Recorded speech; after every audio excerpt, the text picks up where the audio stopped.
Great, thank you, Lou. Thanks for having me here. A lot has been said about the World Bank already this morning by the ambassador, which is great. I asked him whether he could stay because he laid it out so nicely. Unfortunately, he had another appointment, but it would have been good to have him in the room as well. At the World Bank, I mean, Lou, you laid it out very, very well. If we want to achieve the Sustainable Development Goals in every country around the world, we cannot do so without having a hard and long look at what's the policy environment, what's the legal environment, and what's the regulatory environment in these countries, one by one, sector by sector. And I can assure you, we work in almost every country around the world, and I can assure you it's a very broad range that we're dealing with. From very little regulation, very poorly designed laws, to overregulation, too many laws, but no implementation, and everything in between. So it's a very, very challenging environment. The key lesson for us is absolutely like you said. Unless we engage sector by sector and get a deeper understanding of what needs to be done to put the environment in place for private sector to come in, because in everything we do, this is at the end the key. That private sector wants to come, wants to invest, wants to create the jobs, wants to do this in a sustainable way, wants to reach the poor, and if possible, and move forward. So it's absolutely essential that we have this conversation. And I am in charge of agriculture, which has some intersection with health. So we are very strong proponents of the One Health approach, where we really need to look at both the human and the animal health side. We also have a lot of interaction with our health colleagues in the bank on AMR, and hopefully we can talk a little bit about that, because the very interesting question was posed earlier: how are we going to deal with it? And there's no good answer to that, but we need to deal with this very urgently. I can just assure you, I was at the G20 meeting with the ag ministers in China just 3 weeks ago, and this was one of the key topics that was discussed among the agriculture ministers. So you'll be hopefully pleased to hear that it's not falling on deaf ears. They know that they're a huge part of the problem. And now we need to look at what is it that needs to be done? Where does the money come from, et cetera, et cetera. One of the interesting questions that came up this morning is, where is all the money coming from for all these things that need to be done with the SDGs? And I happen to have a somewhat different view on this. I do not believe that there will be new sources of public money for this at this point, because we all know that this is a very complex environment right now for a number of reasons.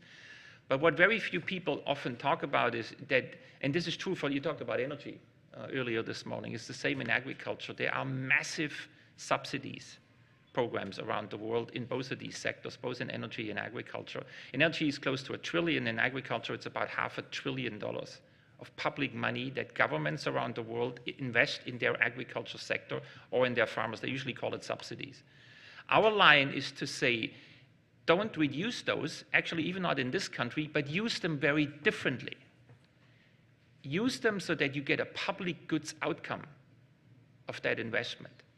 That would include investment in regulatory systems, that would include investment in research that gets you more longer-term sustainability, because certainly in the agriculture sector, we're not even close to sustainability anywhere in the world, looking at the footprint that we produce across the board, et cetera, et cetera. So there's a lot to be done, but the money is there. That's the conversation we're having with the European Commission and in other parts around the world, with China, with India.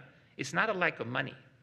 The fact is that the money isn't used wisely, and it needs to be changed. And again, at the Ag Ministers meeting, this was beginning to be talked about.